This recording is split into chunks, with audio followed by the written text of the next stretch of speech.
Ishan from Vishant law academy. आज हम पढ़ने जा रहे हैं आपका सीआरपीसी।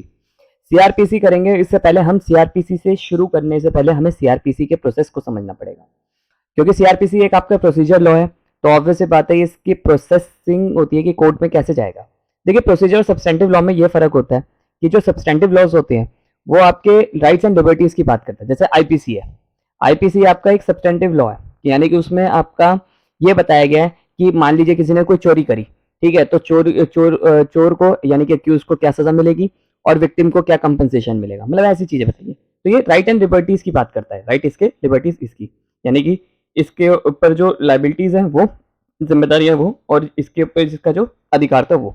पर प्रोसीजर क्या है? अब मान लीजिए आईपीसी में कोई ऑफेंस होता है, उसका प्रोसेस कहाँ लिखा हुआ है कि मतलब प्रोसीजर कहाँ चलेगा कि अक्यूज को बेल लेकर आनी है, कितने दिन तक रखना है, क्या नहीं रखना, एफआईआर कहाँ पर होगी, कब कौन सी चीज की एफआईआर होगी, किस चीज की एफआईआर नहीं होगी, ये सब चीजें। तो उसी पर पहले हम आज इसका पहले इंट्रोडक्शन क्लास करेंगे। देखिए, कंप्लेंट आपकी जब जाती है तो एफआईआर, जब आप पुलिस को बताते हैं तो एफआईआर करते हैं। एफआईआर हमेशा सिर्फ कॉग्निजेबल ऑफेंसेस की होती है। कॉग्निजेबल ऑफेंसेस मतलब यानी कि हर ऑफेंस के बारे में लिखा हुआ है, आपका सीआरपीसी के शेड्यूल में भी लिखा हुआ है कि कौन से ऑफेंस कॉग्निजेबल होंगे, कौन से ऑफेंस कॉग्निजेबल नहीं होंगे। आप अपने दिमाग से मत लगाइएगा कि हीनियस क्राइम ये कॉग्निजेबल होंगे या नहीं होंगे, ये आपकी लिस्ट होती है, उसके हिसाब से डिसाइडेड होते हैं। पर जनरली एक बात ये देखी जाती है कि जो हीनियस क्राइम्स है वो कॉग्निजेबल होंगे। बट अगर हम प्रैक्टिकल सेंस की बात करें तो कॉग्निजेबल ऑफेंसेस वो ऑफेंसेस होते हैं जो आपका शेड्यूल में लिखे हैं, ठीक है। अब मान लीजिए पुलिस आपकी एफआईआर नहीं करती, तो क्या होगा? आप मैजिस्ट्रेट के पास कंप्लेंट लगाएंगे, 156(3) लगाएंगे।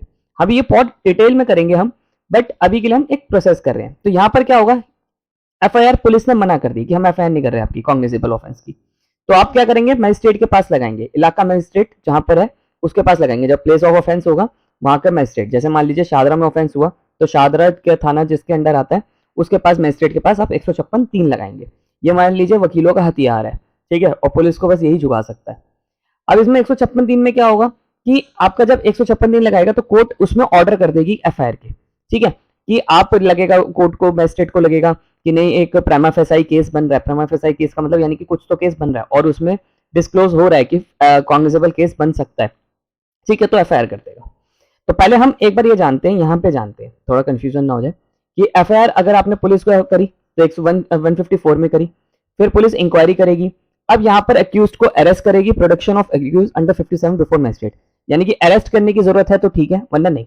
अब देखिए ऐसा है, सेक्शन 41A की बात करें, जैसे 7 साल के ऑफेंसेस होते हैं, ठीक है, जो 7 साल तक के ऑफेंसेस है उसमें क्या करती है कोर्ट, पुलिस वाले उसमें बाउंड डाउन कर देते हैं अक्यूज को कि तुझे जब इन्वेस्टिगेशन के लिए बुलाएंगे तभी आना पड़ेगा, ठीक है। बट कभी अगर आईओ को लगता है, इन्वेस्टिगेशन ऑफिसर को लगता है केस का कि नहीं इसकी इन्वेस्टिगेशन होनी चाहिए या नहीं होनी चाहिए, जैसे आपको एक केस से हम समझते हैं, मान लीजिए ए ने चोरी करी है, ए अक्यूज्ड है, ए के ऊपर एफआईआर हुई, ठीक है, अब ए अरेस्ट होगा।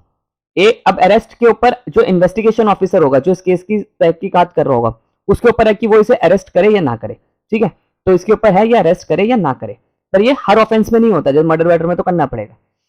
अब इसे प्रोटेक्शन करी जाएगी इसकी किसके सामने, मैजिस्ट्रेट के सामने।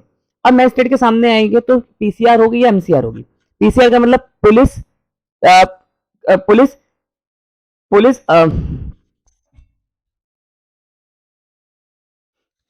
पीसीआर मींस आपका पुलिस कस्टडी रिमांड, ठीक है, पुलिस कस्टडी रिमांड, यानी कि क्या होता है कि पुलिस आपका कस्टडी रिमांड मांगती है, 15 दिन से ज्यादा की नहीं मांग सकती, ठीक है, मैजिस्ट्रेट 15 दिन से ज्यादा नहीं दे सकता। इसमें क्या होता है, आईओ के सामने अक्यूज को रखा जाता है, आईओ उस पर इन्वेस्टिगेशन करता है, कहता है कि मुझे अक्यूज से रिकवरी करवानी है, सामान रिकवर करवाना है और तहकीकात करनी है इन्वेस्टिगेशन के लिए, ठीक है। और यहाँ पर अगर ठीक है, या तो वो उसको पीसीआर में भेजेगा, 15 दिन से ज्यादा की नहीं भेज सकता, या एमसीआर में भेजेगा। एमसीआर मतलब यानी कि जेसीआर कर लीजिएगा, जेसीआर का मतलब जुडिशियल कस्टडी रिमांड, यानी कि आपका तिहाड़ जेल, ठीक है, ये जगह पे तिहाड़ जेल में भेज देगा, या आपका रोहिणी जेल भेज देगा, जहाँ पे आपके डिस्ट्रिक्ट जेल होती हैं, जहाँ पर जैसे मेरठ जेल होगी वहां भेज देगा, मतलब ऐसी जेलों में भेज देगा। अगर पीसीआर में रिकवरी हो रही है एविडेंस एक्ट की, ठीक है, तो उससे रिकवरी करवा लेगा। रिकवरी का मतलब यहाँ पर क्या है कि जैसे आपने सुना होगा डिस्क्लोजर है, जैसे ये अक्यूज्ड है, ठीक है, अब अक्यूज्ड है, अक्यूज से आपकी पीसीआर मिल गई 3 दिन की, मैजिस्ट्रेट ने उसको दे दी आपकी 3 दिन की रिमांड दे दी आईओ को। अब आईओ इससे पूछताछ करेगा, ये बताएगा कि जो मैंने चुराया है वो वहां पर पेड़ के नीचे छुपा रखा है मैंने अंगूठी, ठीक है। तो अब यहाँ से क्या करी, रिकवरी करी। एविडेंस एक्ट में आपने जैसे सुना होगा कि पुलिस के आगे जो कन्फेशन दिया जाता है वो उसकी एडमिसिबिलिटी नहीं है, बट 27 कहता है कि अगर ठीक है चलो कन्फेशन तो एडमिसिबल नहीं है पुलिस के आगे, बट अगर मान लीजिए पुलिस के आगे अगर उसने डिस्क्लोज करा है, उसे बताया, जैसे मान लीजिए पुलिस उसके ये मुंह से निकलवा लेती है कि जो वेपन है, ठीक है, जो वेपन यूज हुआ था वो वहां पर पड़ा हुआ है, तो वो चीज वैलिड है। एविडेंस एक्ट में जब पढ़ेंगे तब थोड़ा सा आएगा आपको समझ, ठीक है। तो फिर अगर उसने रिकवरी करवा ली तो कन्फेशन हो जाएगा। कन्फेशन किसके सामने होगा? आपका मैजिस्ट्रेट के सामने होगा। कन्फेशन हमेशा मैजिस्ट्रेट के सामने होता है, ठीक है, जिसे जुडिशियल मैजिस्ट्रेट ही कंडक्ट करवाता है। अगर अब यहाँ पर बात करें, अगर मान लीजिए तो तब था कि जब पीसीआर में है, यानी कि पुलिस कस्टडी में है वो। जब आपका जुडिशियल कस्टडी में तो क्या होगा? आपका या तो बेल लगेगी। अब देखिए यहाँ बेल तो यहाँ पर भी लग सकती थी, अगर आप देखो तो बेल तो यहाँ पर भी लग सकती है, पर यहाँ पर देखिए 437 439 है, 438 नहीं है। क्यों? क्योंकि 438 आपका तब यहाँ लगेगी, ठीक है। 438 क्या होता है? एंटीसिपेटरी बेल की बात करता है। यहाँ पर अरेस्ट जब वो अरेस्ट हो गया, या तो 437 में लगेगी बेल या 439 में लगेगी। 499 में 439 में कोर्ट ऑफ सेशन और हाई कोर्ट में लगती है, और 437 में मैजिस्ट्रेट के सामने लगती है। जिसका जो केस ट्रायल होता है, जैसे मर्डर वर्डर की जो बेल लगेगी वो ऑब्वियस बात है यहाँ लगेगी या यहाँ लगेगी। हालांकि यहाँ लगती है क्योंकि सीधा डायरेक्टली हाई कोर्ट नहीं जा सकते आप, हालांकि ऐसा कोई कानून नहीं है, पर कई जजमेंट्स में आया है कि आपका हाई कोर्ट डायरेक्टली नहीं जा सकते, आपको पहले कोर्ट ऑफ सेशन में ही लगानी पड़ेगी, नीचे से शुरू करना पड़ेगा। अब जैसे मर्डर ट्रायल का है, मर्डर जो है आपका वो कोर्ट ऑफ सेशन ट्रायल है। अगर आप शेड्यूल लिस्ट देखेंगे उसमें आपको दिखेगा कि मर्डर जो है वो आपका कोर्ट ऑफ सेशन ट्रायल है, तो कौन उसे ट्रायल करेगा आपका, और बेल भी कौन सुनेगा? वही करेगा, ठीक है। हाई कोर्ट डायरेक्टली नहीं जा सकते। अब यहाँ पर बेल हुई, इन्वेस्टिगेशन चलती रहेगी, ठीक है, उसमें 60 दिन 90 दिन होंगे, ठीक है, 60 और 90 डेज होते हैं। आपका स्पेशल केसेस में स्पेशल भी टाइम पड़ता है, हालांकि ये तो होता है, वरना अगर नहीं होता डिफॉल्ट बेल मिल जाती, वो भी अभी पढ़ेंगे, ठीक है। चार्जशीट आएगी, चार्जशीट आपका 173 में आई। अब जब चार्जशीट आ गई तो प्ली बार्गेनिंग होगी। प्ली बार्गेनिंग भी हर ऑफेंसेस में नहीं होती। प्ली बार्गेनिंग मतलब यानी कि आप प्लीड गिल्टी कर रहे हो या नहीं कर रहे। अगर मान लीजिए अक्यूज ने मान लिया कि हाँ मैंने गलती करी है और मैं सजा का भुगतना, तो उसका सजा करके जज जजमेंट सुना देगा। बट अगर फेल हो जाए तो क्या होगा? अब यहाँ पर देखा जाता है केस समरी ट्रायल चलेगा, वारंट ट्रायल चलेगा। समरी ट्रायल में थोड़ा सा एविडेंस आपका रिकॉर्ड करने का तरीका दूसरा होता है, वारंट केसेस में आपका दूसरा होता है, इसमें पूरी डिटेल में जाता है, ठीक है। फ्रेमिंग ऑफ आपका देखिए, मान लीजिए यहाँ पर, अब देखिए यहाँ पर लिखिए इन्वेस्टिगेशन हुई ये, तो डिस्चार्ज। अब मान लीजिए चार्जशीट आई अक्यूज के ऊपर, पर केस बन ही नहीं रहा, तो अक्यूज को वो जज छोड़ देगा, जज उसे छोड़ देगा। अब जज को, जब उस जज ने उसे सब छोड़ा अक्यूज को, तो वो चीज मानी जाएगी डिस्चार्ज। क्या मानी जाएगी? डिस्चार्ज। एक्विटल नहीं माना जाएगा। एक्विटल देख रहे हैं आप यहाँ पर, देखिए यहाँ पर है नहीं। एक्विटल आपका तब माना जाता है जब आपका एविडेंस के बाद अगर वो बरी हो जाता है। यहाँ पर है, एक मिनट, कन्विक्टेड, ये देखिए, ये एक्विटल। एक्विटल तब होता है जब, अब देखिए पहले आप ऐसे समझिए, डिस्चार्ज में और एक्विटल में फर्क क्या है, डिस्चार्ज और एक्विटल में फर्क क्या है। अगर फ्रेमिंग ऑफ चार्जेस से पहले अगर अक्यूज छूट जाता है कि उस पर चार्ज ही नहीं बने, ठीक है, फ्रेमिंग ऑफ चार्ज ही नहीं बने, चार्ज ही नहीं बने, तो वो डिस्चार्ज माना जाएगा। और अगर उसके ऊपर चार्ज बन गए और उसका एविडेंस हुआ, क्रॉस एग्जामिनेशन हुआ, सब कुछ हुआ, उसके बाद वो बरी होता है, तो उसे हम एक्विटल कहते हैं।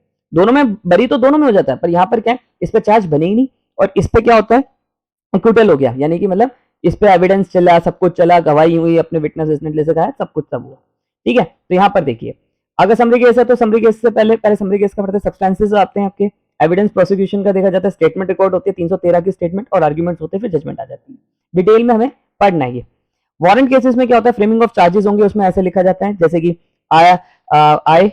आई का मतलब यहाँ पर कौन होता है, वो मैजिस्ट्रेट या जज जो ले रहा है, ठीक है।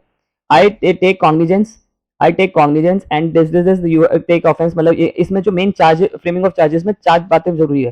प्लेस ऑफ ऑफेंस कहाँ पर हुआ है, ठीक है, आपका चार्जेस क्या क्या है, कौन कौन से चार्ज लगेंगे, कितने बजे हुआ, क्या हुआ, ये चीजें मेन है। फ्रेमिंग ऑफ चार्जेस बहुत इंपॉर्टेंट टॉपिक है मेंस के लिए भी।